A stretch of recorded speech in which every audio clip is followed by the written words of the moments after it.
Kekenhun Anti Narcotics Task Force ANTF ringkat ki pulit ke East Giant Hills District haka step khat khandai trik naila kila yok ban kemno ya arngut ki subah snar nong pyniaid yo ya ki jingdi buaid bat la yok kurup na ki shibun ba kynja nalor ki hajar tali ki dawai kuli buaid.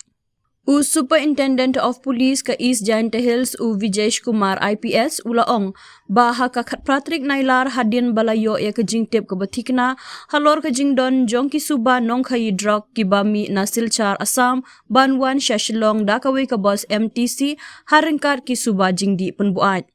Kumta haka step perngap lapan long ke jing penap syirip haki benta jong ke Lumshnong Police Station haka ba kila yok ban bat no ya kawe ke bos MTC ke badon ya unamba ML030222 bat kem no ya kini ki arngut ki subadon keti ya ki balatip kerteng kum u amul nat saupu ars nemrta u bedai nasil char kachar Assam bat u Radhika Ranjandas u bedai na Komalpur District ke Tripura.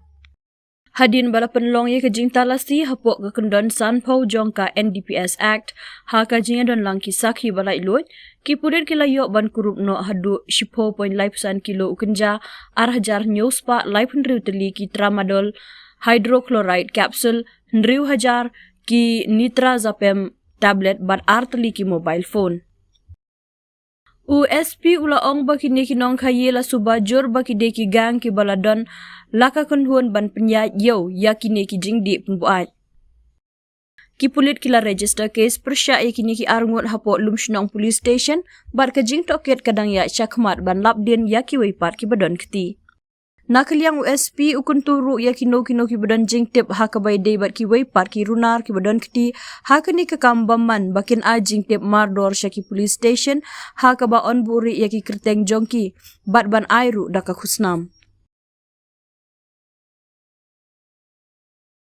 Dude, Priya and Reha both want to meet me today. I just met Shreya yesterday. What should I do? First, go and get yourself tested for HIV. HIV test? You have multiple casual relationships and unsafe sexual practices. So it is important to get tested for HIV. You are scaring me, bro. I'm not trying to scare you. I'm trying to make you aware. Having sex with someone without a condom carries the risk of HIV. Why are you always ignoring this? Do I have to remind you every single time? And yes, you seriously need to change your behavior. Okay, fine. I'm not ignoring it. Sorry, Priya. Sorry, Reha. Today I am giving time to the HIV test, not to you guys. If your habits are like Rahul, HIV test is important for you.